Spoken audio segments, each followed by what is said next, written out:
Howdy YouTube, Unky Joe here, Unky Joe's Playhouse. And today, we have a special delivery come to us. Actually, today is Monday, the 10th of April.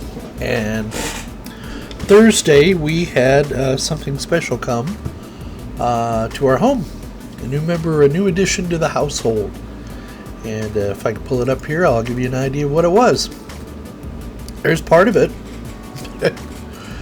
It's a 1.5 liter turbocharged Honda VTEC turbo engine, and it came wrapped in this. Yes, we got a new car. This is the 2017 Honda CRV, the Touring Edition. So it's the top of the line model with all the whiz-bang stuff. We'll just go over some of the stuff on it. So it's got 18-inch alloy wheels. It's quite a lovely vehicle. Rides nice. There's a view of the rear of it. Now, here's the driver's or passenger side view, and a view of the dashboard here. The information center, the radio, the everything. The radio, the navigation system, the interface to the vehicle, all the settings are done from this panel here. It's got the nice little wood trim, faux wood trim in there. It's all leather interior. Well, leather and plastic. Let's see here. Here's the driver's side. Got a bunch of controls here. They're ventilated leather seats. A little better view. Here's a view of the driver's side door. These two buttons are used to set the memory on the seats. Here's a little bit better view. This is the view of the back. So it'll hold 3 grown adults. This unit tips down. It's got a couple of beverage holders.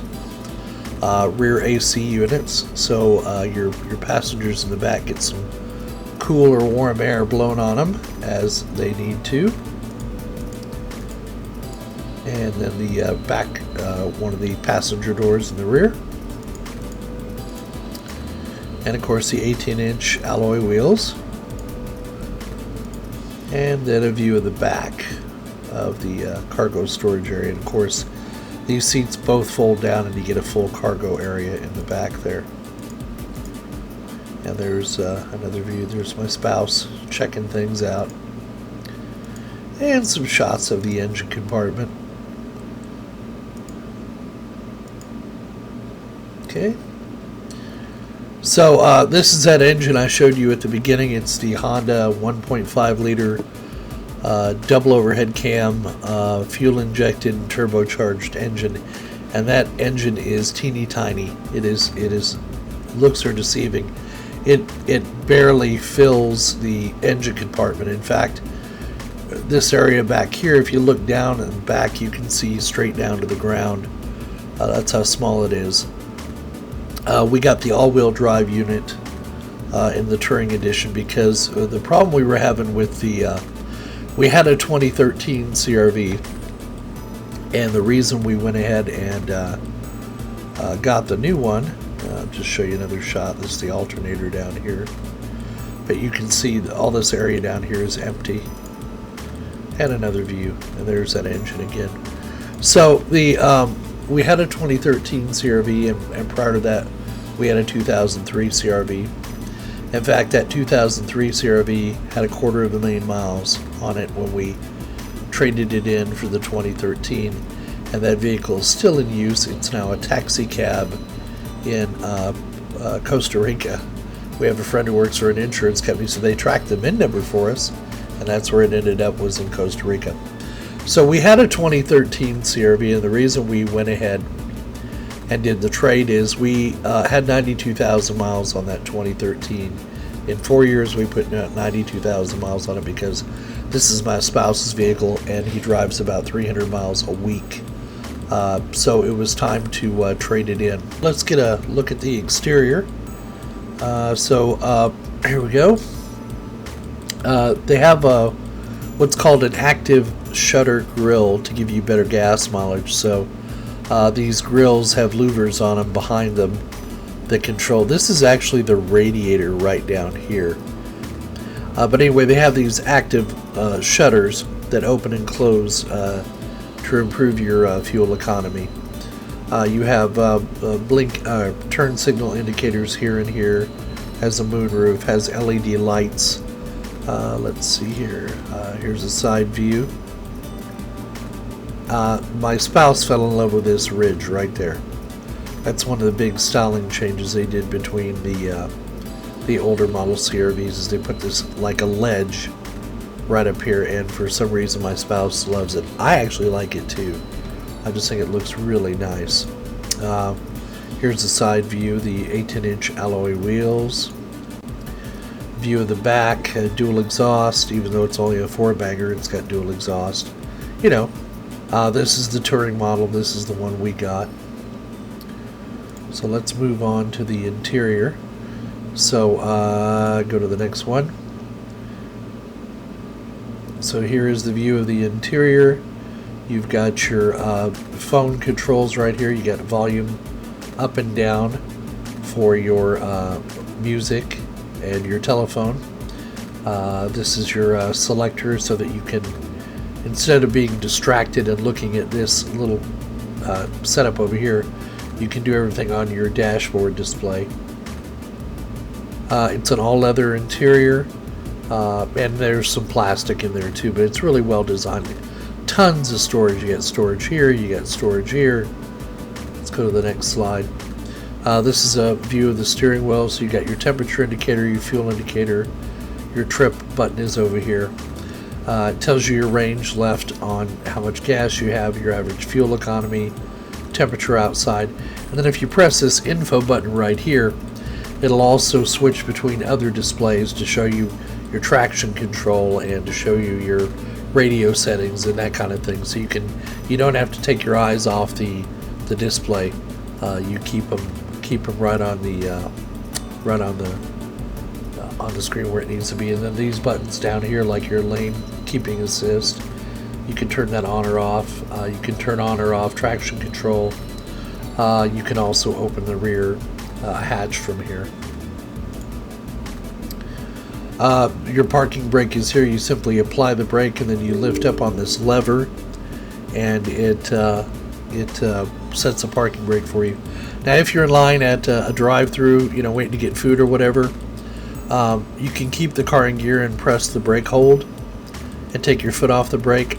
I don't know how great an idea that is, encouraging people to keep the car in gear.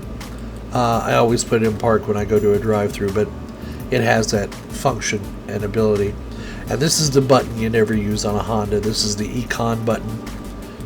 All it does is rob the engine of power, in my opinion, and supposedly gives you better gas mileage. But if you don't drive with a heavy foot, this thing, I'm getting about 33 miles per gallon when I drive it, and I just don't find the need to use that Econ button. And then of course you have custom storage down here. You have a couple cup holders. You have a tray here. This opens. Here is another view of the interior. You can see it is huge. It has plenty of room for 5 passengers in the front and the rear. You have heated seats. One of the nice things about this car is if the outside temperature is below a certain set level and you have remote start, if you remote start it, it automatically turns on your seat heaters. It automatically turns on your heated windshield.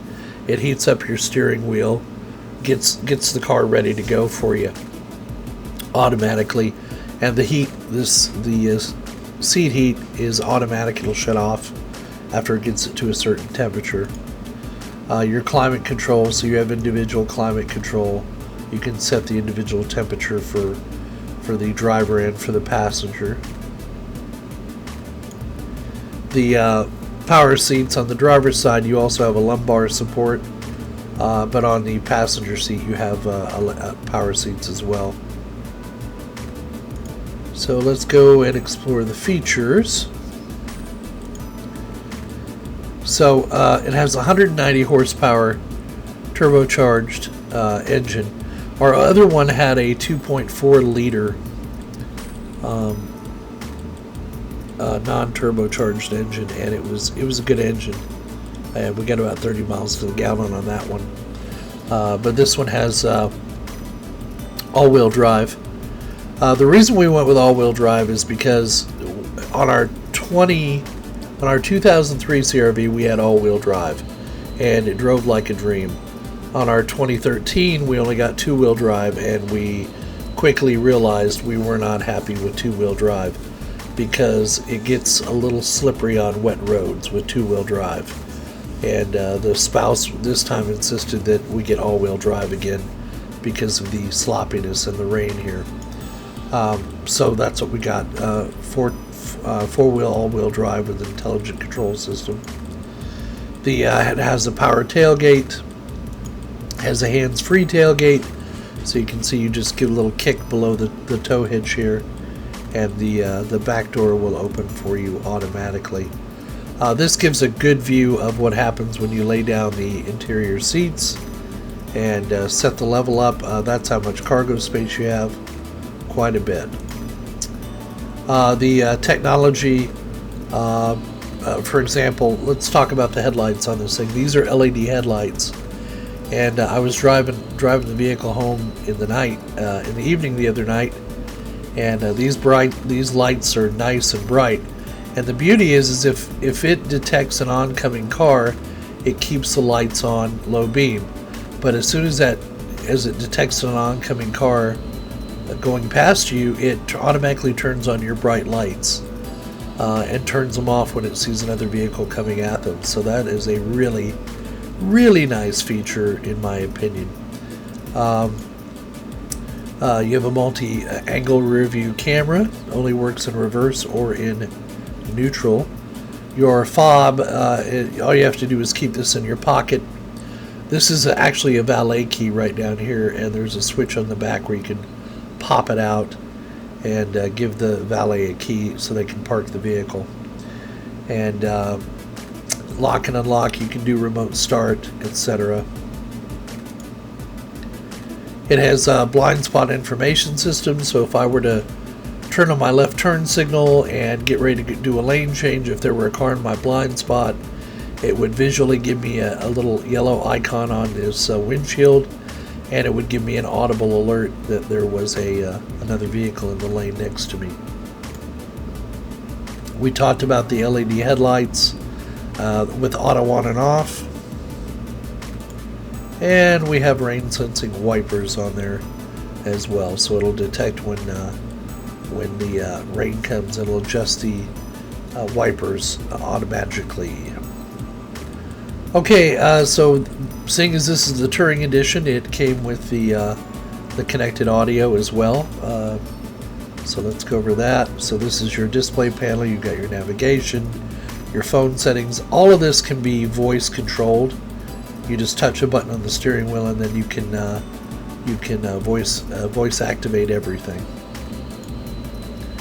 It also comes with Apple CarPlay, so if you have an Apple iPhone, you can interface with that and play your music from your phone onto the audio system. It also has the Android Auto, just like the Apple CarPlay. It has USB charging ports, and in the center console on the front, it has the ability to put your little USB key on there with music and whatnot and have access to it. And then of course it has Honda Link, so if you sign up with the Honda Link, it will actually send your information back to Honda, and Honda can warn you if you're having any issues with the engine or transmission or anything else. It'll alert you. It'll alert Honda, which will then alert you.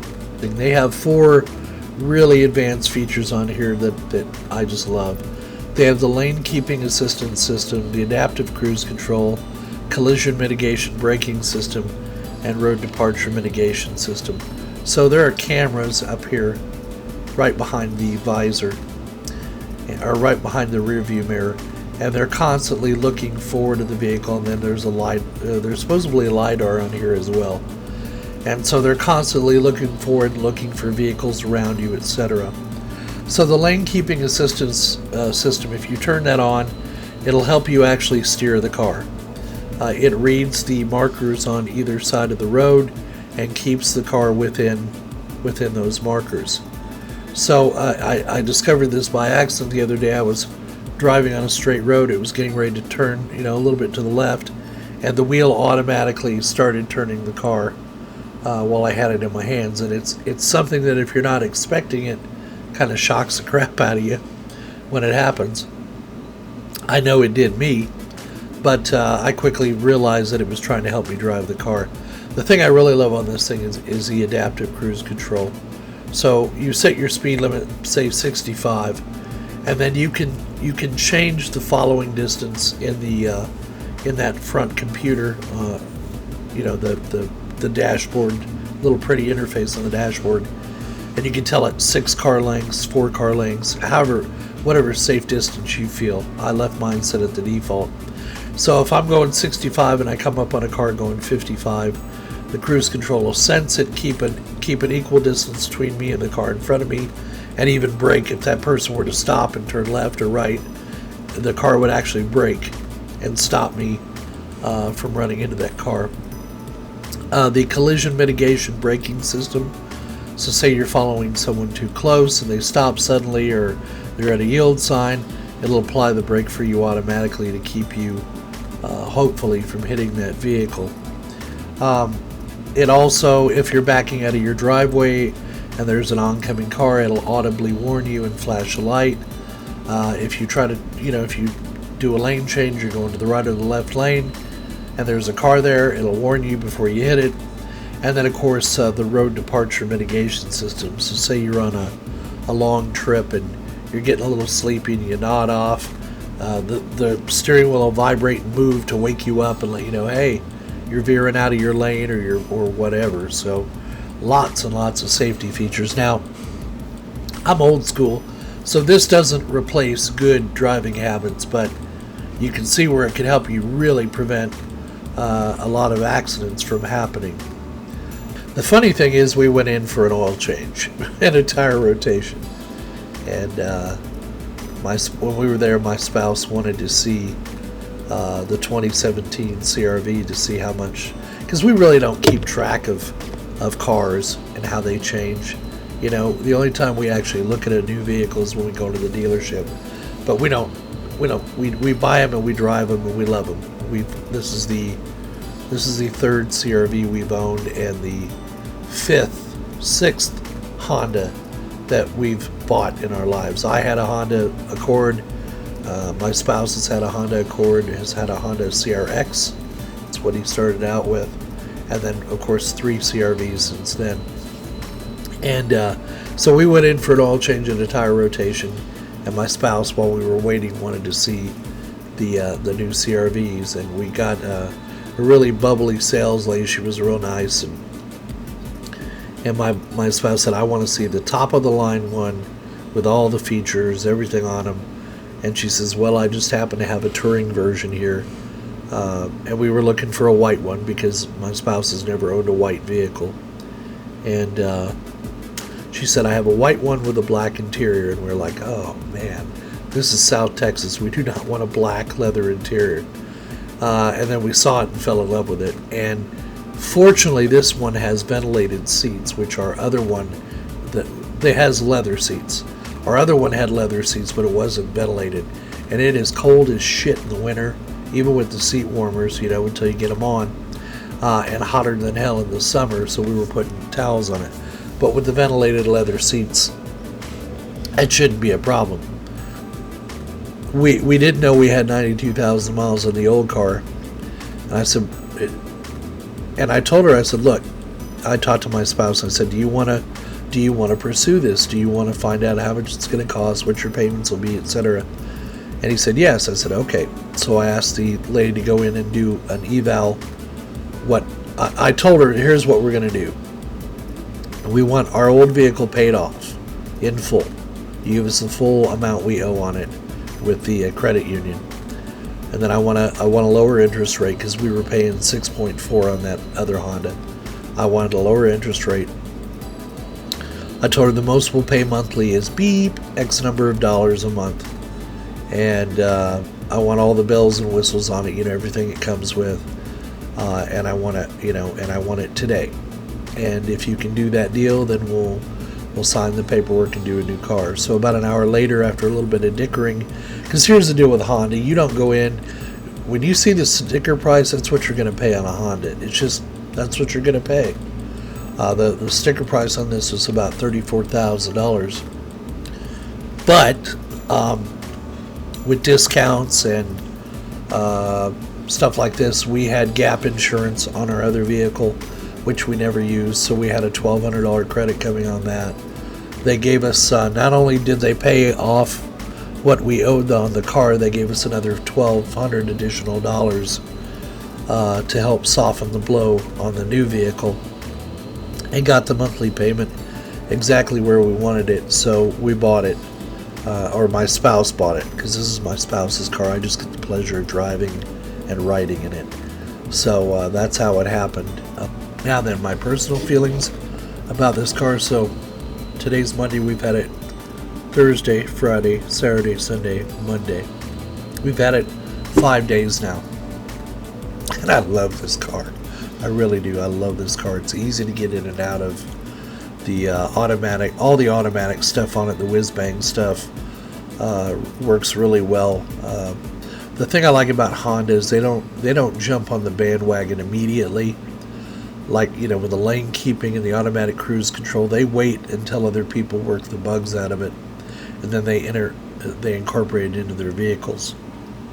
What they say about Honda being reliable, they are. They just are. They just are. We went ahead and got it comes with a 3-year, 36,000 mile roadside assistance program. So for the first 3 years or 36,000 miles, if you get a flat or you need a tow, they take care of it for you. They also provide you with a loaner car anytime you come in for major service. Say you had an alternator or an air conditioner go bad, you're going to get a loaner vehicle. We went ahead and got a 5-year, 100,000 mile warranty added on to this. It was worth the $800 or $900 we paid for it, because this car's got a lot of computers on it, a lot of electronics, and those are the things that typically break the most. So we wanted to make sure we were covered. So they'll repair anything other than outside maintenance. 5 years or 100,000 miles, whichever comes first, and all we pay out of pocket is $100 per repair. I have driven this car. We put a few hundred miles on it already. It's comfortable. It's great to drive. Plenty of power. I think it'll do 0 to 60 in under 8 seconds or 7.5 seconds. The only complaint I would have about this vehicle is I find that they have really improved the interior noise on these vehicles, because our last ones I always thought they were a little noisy on the road. This one, they've fixed that. It is quiet on the road, on the highway. But this 1.5 liter turbocharged engine gets a little noisy inside the vehicle. I mean, it's pretty loud. So if I had any complaints, it'd be that one complaint. Now we're going to go ahead and we're going to get body side molding. We're going to do we're going to have pinstripes put on it. We're going to get the mud guards, but I never get those items from the dealer because they're just too damned expensive. So we'll get those later and put them on ourselves. So every time we go to get a car, I'm always the one that says, now think about this. If you add that navigation, if you add this, if you add that, it's going to increase the price of the car, which is going to increase the cost you're going to pay for financing, which is going to. And this time, my spouse said, I want the top of the line vehicle because I'm not going to buy another one probably for another 10 years. I want the top. I want everything on it, whether I need it or not. I want it. I always wanted all this stuff, so I'm going to get it. I was like, fair enough. And with the Touring Edition from Honda now, I guess they've listened to their users. Instead of everything being an add-on, if you buy the Touring Edition, you basically get everything that they offer. So that's the way we went. So there you have it. There's our new baby, our new addition to the family. She's a pretty girl, and she'll be even prettier with pinstripes and mud guards and all the accessories we plan to get put on it. So hope you've enjoyed this video. Hope you found it entertaining and informative, and go out and test drive this 2017 CRV. You're either going to hate it or you're going to fall in love with it. The one little comment I did want to make, let me show you something. This doesn't really bother me. This part right here does not bother me from a styling standpoint. I know what they're trying to do. They're trying to make the ass end of this look like a Volvo. Okay, you got these little, they poke out from the side. What annoys me is I can see them out the rear view mirror. One other little annoyance is this rear view mirror. You really don't see a lot out of the back of this because of the way the seats are arranged. So be aware of that as well. But anyway, hope you found the video entertaining and informative. As always, give us a thumbs up down below if you like us. We now have hit 800 subscribers. Thanks to all of you who have subscribed to my videos. I need to make a shout out to, who did it? Man, I hope I'm not talking out of turn. Lynn Sanders made a $25 donation through PayPal. Thank you, Lynn. I appreciate it. That's going to help with the operation of the YouTube channel. So I just want to give you a shout out, and I hope you didn't want to remain anonymous. So here's the deal. If you make a donation and you want to make a donation and remain anonymous, you need to send me an email to unclejoesplayhouse@gmail.com and let me know, hey, I made a donation, but I want to remain private. Otherwise, I'm going to splatter your name all over the internet. So again, thanks to Lynn Sanders for that donation. It was greatly appreciated. And anytime anybody contributes anything to the channel, you're going to get a shout out. So anyway, entertaining, informative. Leave your comments down below. Give us a thumbs up or thumbs down if you didn't like it, and we'll see you on the other side.